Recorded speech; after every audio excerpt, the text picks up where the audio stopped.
There exists a particular kind of sensitivity that does not announce itself loudly, yet reshapes the inner life of the one who carries it. It moves quietly through crowded rooms, listens beneath spoken language, and feels the emotional weather before it breaks. In Jungian terms, this sensitivity is not weakness, but a heightened permeability of the psyche, an openness to the collective field that others barely register. For many women, this openness has long been misnamed as fragility or excess feeling, something to be corrected rather than understood. Yet within this sensitivity lives an intelligence older than logic, an instinctual wisdom that senses meaning where words fall short. The tragedy is not the gift itself, but the lack of guidance for those born with it. In its untrained state, this sensitivity becomes a burden. The empath absorbs what was never hers to carry, confuses intuition with obligation, and mistakes emotional labor for love. She moves through life with the unspoken belief that harmony is her responsibility, that pain must be softened wherever it appears, even at the cost of her own center. Jung would recognize this as a form of unconscious participation mystique, where the boundary between self and other remains undeveloped. The psyche, still fused with the emotional field of the environment, has not yet learned the art of differentiation. The result is exhaustion, confusion, and a quiet erosion of self-worth disguised as compassion. Yet Jung also understood that what begins as psychic vulnerability can mature into conscious perception. Sensitivity, when integrated rather than suppressed, becomes a refined instrument of awareness. The evolved empath does not feel less. She feels with clarity. She no longer drowns in the emotional tides of others because she has learned to stand on her own inner ground. This transformation does not occur through numbing, avoidance, or hardened boundaries. It unfolds through a deepening relationship with the inner world, through individuation, through the slow and courageous reclamation of psychological sovereignty. The journey begins with recognition. There is a moment, often born of quiet despair, when the empath senses that something is wrong with the way she has been living her gift. She notices that her moods shift without clear cause, that crowded spaces leave her hollow, that certain conversations linger like bruises long after they end. What she once believed were personal flaws begin to reveal themselves as unfiltered absorption. Jung called this psychic contagion, the unconscious transmission of emotional content from one psyche to another. Most people live unaware of this process, but the empath feels it intimately, in the body, in the nervous system, in the subtle tightening of the chest or the sudden weight behind the eyes, for women in particular. This awareness is complicated by cultural conditioning. Empathy has been praised in them while boundaries have been discouraged. Sensitivity has been romanticized, but discernment has been withheld. The result is a generation of emotionally intelligent women who were never taught that compassion does not require self-erasure. Jung's work offers a corrective here. Individuation, the process of becoming oneself, demands separation from the collective expectations that define worth through service alone. The empath's task is not to abandon her sensitivity, but to reclaim authorship over it. At this early stage of transformation, the inner world begins to shift. The empath starts to sense that her emotional life is not a chaotic storm, but a landscape that can be observed. She may not yet know how to navigate it, but something within her recognizes that awareness itself is power. This is the emergence of the observing ego, the part of consciousness capable of witnessing inner experience without being consumed by it. Jung saw this as a crucial threshold, where the psyche begins to loosen its unconscious identifications and step into reflective relationship with itself. This shift often arrives quietly. There is no dramatic awakening, no sudden mastery. Instead, there's a growing curiosity about what belongs to whom. A subtle question begins to arise beneath emotional reactions, asking whether the sadness, tension, or urgency truly originates within? This question alone marks the beginning of freedom. It interrupts the automatic assumption that all felt experience is personal responsibility. It opens space for discernment, and with it, the possibility of choice. Female empowerment, in this context, is not about becoming louder or harder. It is about becoming clearer.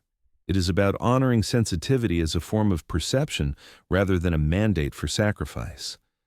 The empath who begins this journey does not yet have answers, but she has something more important, a willingness to turn inward without self-blame. She senses that her exhaustion is not a failure, but a message, that her overwhelm is not proof of weakness, but evidence of untrained depth. Jung believed that the psyche seeks wholeness, not comfort. The empath's unrest is the psyche's way of calling her toward a more conscious relationship with her gift. This call is not gentle, but it is precise. It asks for attention, honesty, and the courage to question long-held roles. What follows is not withdrawal from the world, but a reorientation within it. The empath stands at the threshold of learning how to remain open without being porous, connected without being consumed. This is where the deeper work begins, where sensitivity starts to turn from wound into wisdom. The practices that follow do not diminish the empath's capacity to feel. They refine it. They teach her how to remain rooted in herself while moving through the emotional currents of life. What once felt like chaos slowly reveals itself as pattern, and what once overwhelmed begins to instruct. As awareness deepens, the empath begins to recognize that sensitivity alone is not the problem. The true imbalance lies in unconscious consumption. Just as the body reacts to what it ingests, the psyche responds to what it absorbs. Jung understood that the unconscious is not selective by default. It takes in impressions indiscriminately until consciousness intervenes. For the empath, whose nervous system is finely attuned, this indiscriminate intake becomes overwhelming. Emotional states, narratives, and atmospheres enter the inner world without permission, shaping mood and perception from the shadows. The work of maturation begins when this intake becomes conscious. This marks the transition from emotional passivity to energetic discernment. The evolved empath learns that every interaction leaves a trace. Every sound, image, and conversation carries psychological weight. This is not cause for fear, but for refinement. Sensitivity becomes a form of perception that requires stewardship. The psyche, once flooded, now asks to be curated. Jung might describe this as the ego assuming responsibility for the contents of consciousness, no longer surrendering authority to the collective mood. For a woman whose life has been shaped by responsiveness, this shift is radical. It redefines care as something that includes the self, not excludes it. The empath begins to notice patterns. Certain environments feel expansive, while others constrict. Some voices soothe the nervous system, while others agitate it long after the exchange has ended. This awareness does not harden the heart, it sharpens it. Discernment emerges not as judgment, but as self-respect. The psyche starts to understand that openness without choice is not virtue, but vulnerability without protection. Jung's concept of individuation requires this very movement. The gradual differentiation of the self from the emotional expectations of the surrounding world. This refinement extends inward as well. Thoughts are no longer taken at face value. The empath learns to observe inner dialogue with the same care once reserved for others' feelings. Repetitive self-criticism, inherited anxieties, and internalized obligations are recognized as psychological debris, not truth. Jung emphasized that much of what speaks inside the mind does not belong to the authentic self, but to introjected voices from the past. The empath's sensitivity makes her especially susceptible to carrying these voices as if they were her own. Conscious observation begins to loosen their grip. As this inner clarity develops, the need for sanctuary becomes apparent. The psyche requires spaces where it is not in constant response mode, where it can return to its own rhythm without interference. Jung understood the importance of symbolic containers, places or practices that hold the psyche while it reorganizes itself.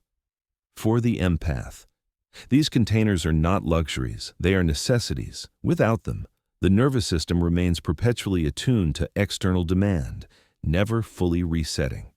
The creation of psychological refuge is a deeply empowering act, particularly for women who have been conditioned to prioritize availability. A sacred space, whether physical or internal, signals a new relationship with the self. It says that restoration is not something to be earned after depletion, but a right inherent to being sensitive. These spaces do not exist to escape the world, but to metabolize it. They function as decompression chambers where absorbed energies can dissipate and the authentic self can re-emerge. Jung believed that the psyche retains impressions of experience in subtle ways, that environments carry emotional residue. The empath feels this intuitively.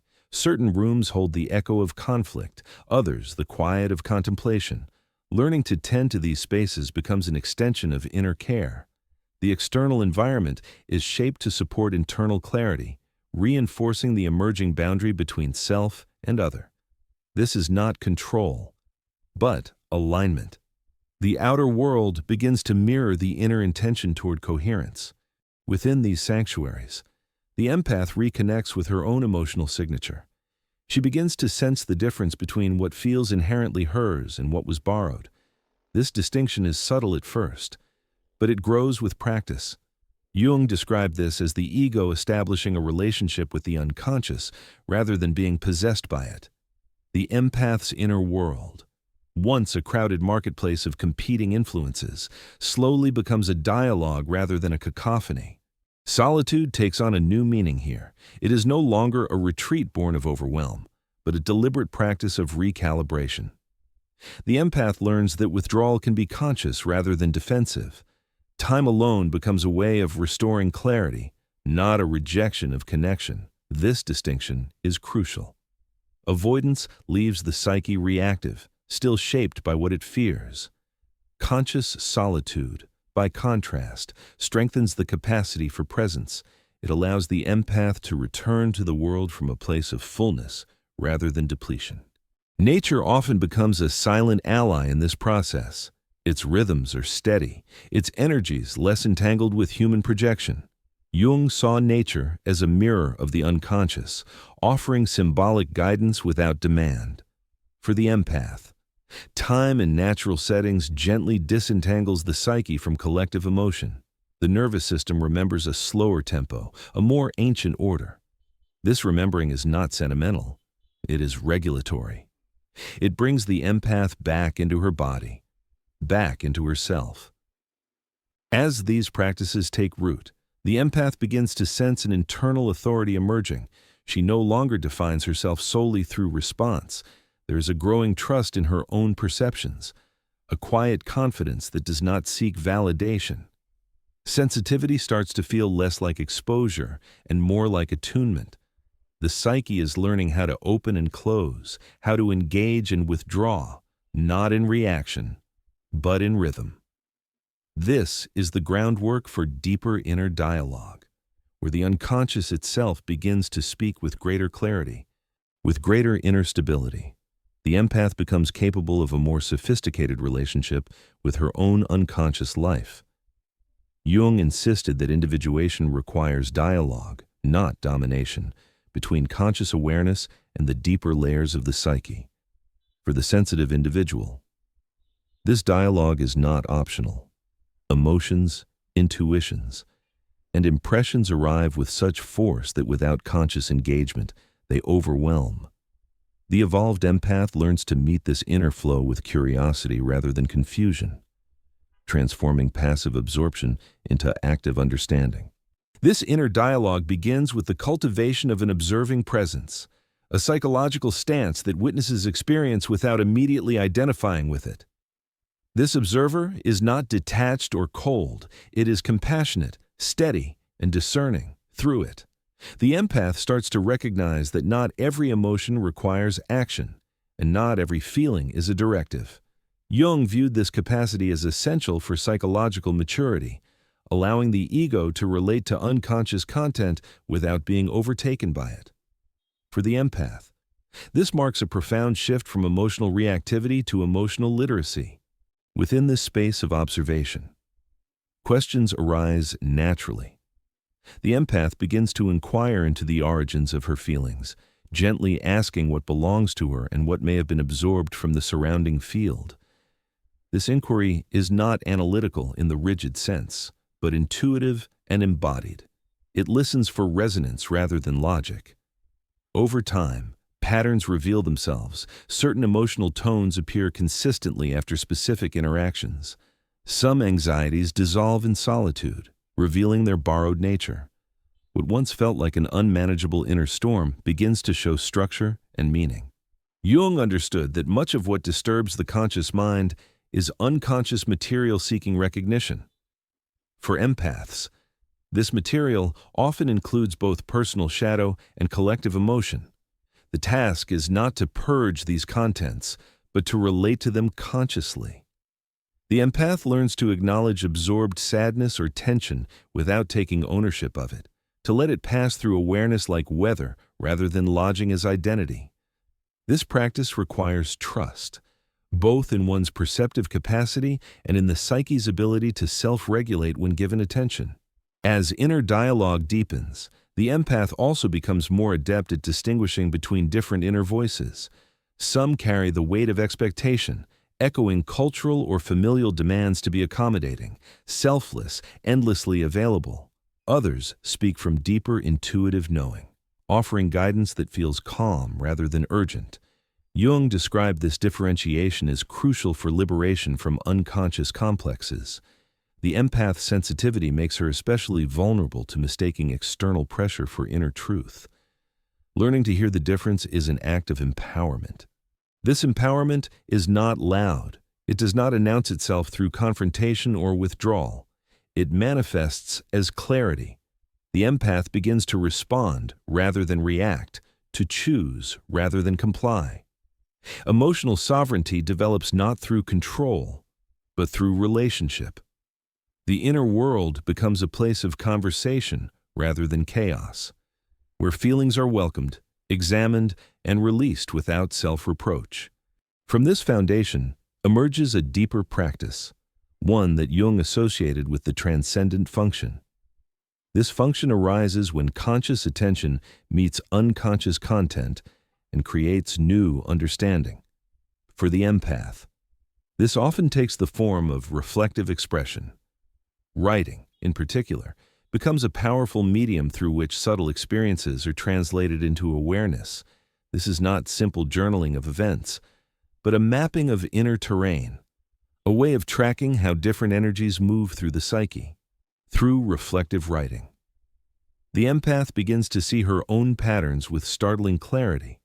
She notices how certain environments consistently drain or restore her, how specific relationships affect her vitality in predictable ways, how her creative impulses align with moments of inner coherence. Jung observed that bringing unconscious material into symbolic form alters its psychological charge. When the empath names and records her experiences, she no longer carries them unconsciously. They become objects of reflection rather than sources of confusion. This practice also reveals the rhythm of the empath's own system. She begins to recognize early signs of overload, subtle cues that signal the need for withdrawal or recalibration. These signs are not failures, but information. Sensitivity becomes a guidance system rather than a liability. The empath learns to trust these signals, honoring them as expressions of self-knowledge rather than inconveniences to be ignored. Over time, this conscious mapping creates an internal compass. Decisions are no longer made solely on obligation or expectation, but informed by an understanding of what sustains inner integrity. Boundaries become clearer, not because the empath has hardened, but because she has listened deeply. Jung believed that the psyche moves toward wholeness when its messages are heeded. The empath's careful attention allows this movement to unfold with greater ease. This growing coherence has a quiet but profound effect on relationships. When the empath no longer carries what is not hers, she becomes more present. Others sense this stability, this grounded openness that does not ask to be filled. Paradoxically, clearer boundaries invite deeper connection. The empath's presence becomes a container rather than a sponge, capable of holding space without absorbing pain. As these practices integrate, sensitivity transforms. What once felt like vulnerability now feels like attunement. The empath recognizes herself as a conscious participant in the subtle exchanges that shape human experience. Her gift is no longer something that happens to her, but something she inhabits with intention. Jung saw this as the hallmark of individuation, the moment when the individual stands in relation to the collective without being consumed by it. Continue to receive the next part. As individuation deepens, the empath enters a quieter, more integrated phase of transformation. The intensity that once defined her inner life softens, not because sensitivity has diminished, but because it has found its rightful place within a coherent self. Jung described this stage as the psyche's movement toward wholeness, where previously fragmented aspects of identity come into relationship rather than competition. The empath no longer experiences her depth as an affliction. It becomes an orientation, a way of perceiving that as grounded, deliberate, and calm. This maturity carries a subtle loneliness, one Jung considered both inevitable and meaningful. The empath's way of inhabiting the world does not align easily with surface-level living. She sees beneath appearances, senses unspoken tensions, and feels the emotional undercurrents others overlook or avoid. This can create a quiet distance, not born of superiority, but of difference. Yet this distance is no longer painful, it becomes spacious within it. The empath discovers that her sensitivity connects her to a deeper layer of humanity, one not defined by constant exchange but by shared presence. Female empowerment at this stage takes on a refined quality. It is no longer reactive, no longer shaped by the need to prove resilience or worth. It is embodied. The empath trusts her rhythms, honors her limits, and understands that rest is not retreat but renewal. She no longer confuses availability with love or endurance with strength. Her self-worth is no longer negotiated through sacrifice. Jung would recognize this as the integration of the feminine principle, not as submission, but as conscious relatedness to life's depths. With this integration comes a natural impulse toward service, though not in the self-effacing sense of earlier years. The empath's presence itself becomes restorative. She listens without absorbing, witnesses without losing herself. In doing so, she offers others something rare, a space where emotion can be felt without being amplified, where understanding does not require rescue. This form of service is quiet, but it is profound. It arises not from obligation, but from overflow. The empath also begins to recognize the symbolic dimension of her experiences. Jung taught that the psyche communicates through image, pattern, and metaphor. The empath's sensitivity grants her access to this symbolic language, allowing her to perceive meaning where others see randomness. This insight deepens her relationship with life, revealing coherence beneath apparent chaos. Challenges are no longer merely endured, but interpreted. Each emotional intensity becomes an invitation to understand rather than a threat to be managed.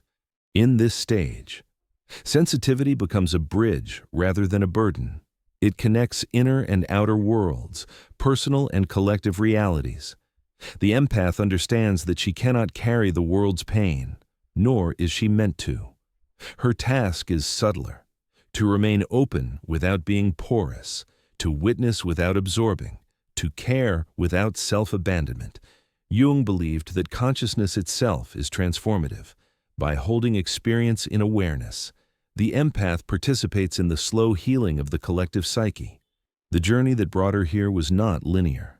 It required repeated returns to self, countless moments of discernment, and the courage to disappoint expectations that no longer fit. Yet, through this process, the empath has learned something essential. Sensitivity is not the opposite of strength. When consciously engaged, it is strength in its most refined form. It allows for nuance, depth, and genuine connection without collapse.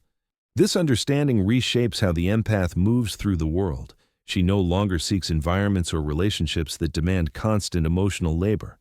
She chooses spaces that support coherence, conversations that honor reciprocity, and practices that sustain clarity. These choices are not defenses, they are affirmations. They reflect a life oriented toward wholeness rather than depletion. Jung wrote that individuation does not remove one from the world, but returns one to it more fully.